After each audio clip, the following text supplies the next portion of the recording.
주신 하나님의 말씀은 다니엘서 9장 23절 24절입니다. 곧 내가 기도를 시작할 즈음에 명령이 내렸으므로 이제 내게 알리려 왔느니라. 너는 크게 은총을 입은 자라. 그런즉 너는 이 일을 생각하고 그 환상을 깨달을지니라. 내 백성과 내 거룩한 성을 위하여 70일을 기한으로 정하였나니 허물이 그치며 죄가 끝나며 죄악이 용서되며 영원한 의가 드러나며 환상과 예언이 응하며 또 지극히 거룩한 이가 기름 부음을 받으리라. 아멘. 다니엘이 기도를 시작할 때 두 가지 자세가 필요했습니다. 첫째는 각오하라는 것이고 두 번째는 기대하라는 것입니다. 다니엘서에 따르면 전쟁과 전쟁으로 인한 시온의 황폐, 그리고 하나님의 백성들에 대한 박해, 예루살렘의 거룩한 모든 것을 더럽히고 파괴하는 것들에 대해서 각오하면서 기도할 것을 말하고 있습니다. 더 나아가서 세상 끝날 같은 징조와 하나님이 사라져 없어 보이는 것 같은 현실 속에서도 하나님의 궁극적인 구원의 관심과 역사가 일어날 것을 기대하라는 뜻이 담겨져 있습니다. 메대 족속 아하수에로의 왕, 그 아들인 다리우스가 바벨로니아의 왕이 된 첫 해입니다. 다니엘은 거룩한 책을 공부하면서 주님께서 예레미야를 통해서 예언했던 그 말씀에 대해서 생각하게 되었습니다. 하나님이 예레미야에게 예루살렘이 70년 동안 예루살렘이 황폐할 것을 예언하시고 말씀하셨습니다. 다니엘은 이 예레미야의 말씀을 생각하면서 금식하고 하나님께 나아가기 시작합니다. 하나님으로부터 응답을 들으려고 베옷을 걸치고 하나님께 하나님의 백성의 죄를 고백하고 자백하고 있습니다. 위대하시고 두려우신 주 하나님, 하나님을 사랑하며 하나님의 계명을 지키는 사람들에게 언약과 인자를 베푸시는 하나님, 우리가 죄를 짓고 잘못을 저질렀습니다. 악한 일을 저지르며 반역하며 주님의 계명과 명령을 떠나서 살았습니다. 다니엘에게는 새로운 왕 다리우스에 대한 기대가 없는 것 같습니다. 대신 하나님 앞에 나아가서 자신의 죄와 이스라엘 백성의 죄를 고백하고 있습니다. 다니엘은 하나님께 이스라엘의 죄를 고백하면서 현재 상황을 하나님 관점에서 보려고 합니다. 주님께서는 언제나 의로우십니다. 그러나 우리는 오늘처럼 낯뜨거운 수치를 당합니다. 유다에 사는 사람이나 예루살렘에 사는 주민이나 가까운 데나 먼데 곧 이스라엘 사람으로서 흩어져 사는 사람이 주님께서 쫓아내신 그 모든 땅에서 수치를 당하고 있습니다. 이것은 그들이 주님께 죄를 지었기 때문입니다. 주님, 우리와 우리의 왕과 지도자와 조상이 낯뜨거운 수치를 당한 것은 우리가 주님께 죄를 지었기 때문입니다. 2024년의 마지막을 보내고 있는 때에 우리는 다니엘처럼 우리의 죄를 자복해야 할 것입니다. 다니엘은 자신의 죄뿐만 아니라 이스라엘 백성의 공동체의 죄를 자백했습니다. 그리고 하나님의 거룩한 산 시온산이 회복되기를, 성전이 회복되기를 간절히 기도했습니다. 이처럼 다니엘은 새로운 왕 다리우스에게 나아가지 아니하고 하나님께 기도하기를 시작했고, 하나님께서는 다니엘에게 가브리엘 천사를 보내주셨습니다. 하나님의 부름을 받고 온 가브리엘은 다니엘에게 이렇게 말합니다. 다니엘아, 내가 이제 너에게 지혜와 통찰력을 주려고 한다. 내가 간구하자마자 곧 응답이 있었다. 그 응답을 이제 내가 너에게 알려주려고 왔다. 내가 크게 사랑을 받고 있기 때문이다. 그러므로 그 말씀을 잘 생각하고 그 환상의 뜻을 깨닫도록 하여라. 가브리엘 천사는 기도에 대한 중요한 정보를 우리에게 제공하고 있습니다.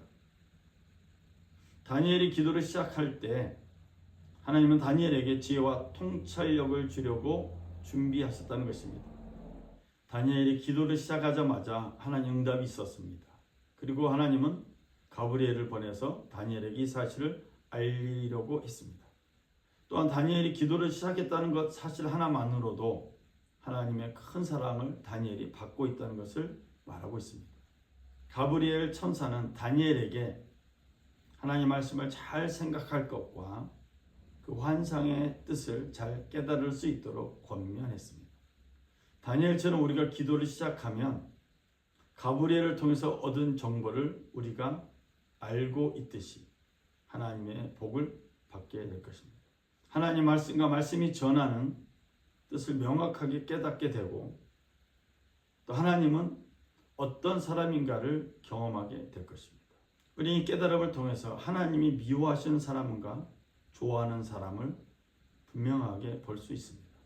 당신들 가운데서 자기 아들이나 딸을 불가운데로 지나가게 하는 사람과 점쟁이와 복술가와 요술객과 무당과 주문을 애우는 사람과 귀신을 불러 물어보는 사람과 박수와 홍백에게 물어보는 사람이 있어서는 안 됩니다.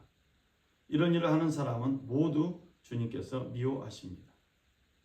주 당신들의 하나님은 이런 역겨운 일 때문에 당신들 앞에서 그들을 몰아내시는 것입니다.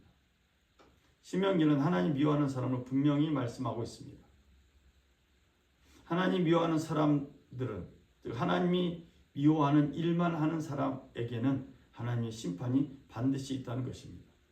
그래서 사무엘은 선지자로서 마지막 제사장으로서 예언자로서 사사로서 사울 왕을 나무랬습니다.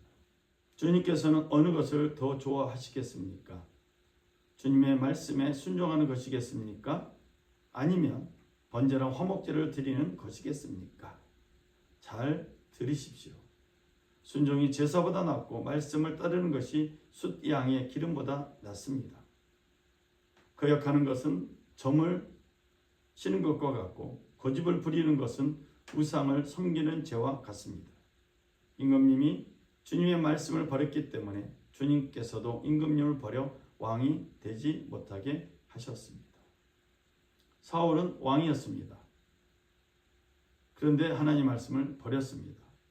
이로 인해서 하나님께서도 사울 왕을 버렸습니다.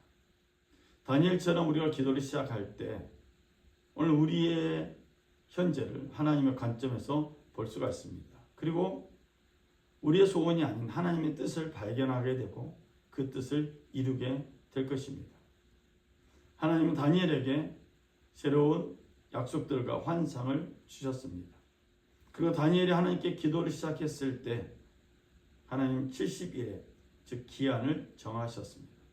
하나님께서 너의 백성과 거룩한 도성에 71회의 기한을 정하셨다. 이 기간이 지나가야 반역이 그치고 죄가 끝나고 속죄가 이루어지고 하나님이 영원한 의를 세우시고 환상에서 보이신 것과 예언의 말씀을 이루시고 가장 거룩한 곳에 기름을 부으며 거룩하게 구별하실 것이다. 기도를 시작할 때 하나님은 하나님의 백성의 죄를 용서하기 위해서 기한을 정하셨습니다. 70일에라는 기한을 정하셨습니다. 그리고 하나님은 영원한 하나님의 의를 세우시길 원하십니다. 다니엘에 받은 환상과 예언의 말씀을 하나님은 이루시길 원하십니다. 그래서 오늘 이 다니엘서 9장을 통해서 우리들에게 하나님은 다니엘처럼 기도하길 원하십니다. 세상이 아무리 악할지라도 현재가 악할지라도 각오하고 기도할 것. 그리고 현재 상황에서 아무리 희망이 보이지 아니한다 할지라도 하나님의 구원의 손길, 섭리를 기대할 것. 이 두 가지 자세를 가지고 우리가 기도를 시작하면 하나님은 우리에게 다니엘에게 주셨던 통찰력을 주시고 또 믿음의 은사를 주시고 또 놀라운 능력들을 주셔서 이미 응답받게 하시고 또 하나님의 영광을 드러내게 하실 것입니다. 이 세상은 악한 영과의 싸움입니다. 악한 영은 교묘하게 우리를 미혹하고 유혹합니다. 진리에 서서 하나님의 관점에서, 하나님의 말씀의 관점에서 세상을 보는 눈을 갖는 우리 평화의 가족들, 믿음의 가족들 되시길 주의 이름으로 부탁을 드립니다. 이제 다시 기도를 시작하시면서 하나님께 영광 드리는 하나님의 용사로 거듭나길 주의 이름으로 부탁을 드립니다. 기도하겠습니다. 사랑의 주 하나님 아버지, 2024년 마지막 주일을 보내면서 다니엘서 9장의 말씀을 나눴습니다. 다니엘처럼 다시 기도를 시작하게 하여 주옵소서. 다니엘처럼 다시 기도를 시작한 우리들에게 다니엘에게 주셨던 그 놀라운 선물과 은총을 허락하여 주시고 이 악한 세대에 유혹받지 아니하고 거슬러 승리하는 믿음의 용사들 되게 하여 주옵소서. 오늘 또 우리 예배를 받으신 주님께 감사드리며 예수님의 이름으로 기도드렸습니다. 아멘. 우리 하나님께 영광의 박수 올립니다. 할렐루야, 감사합니다.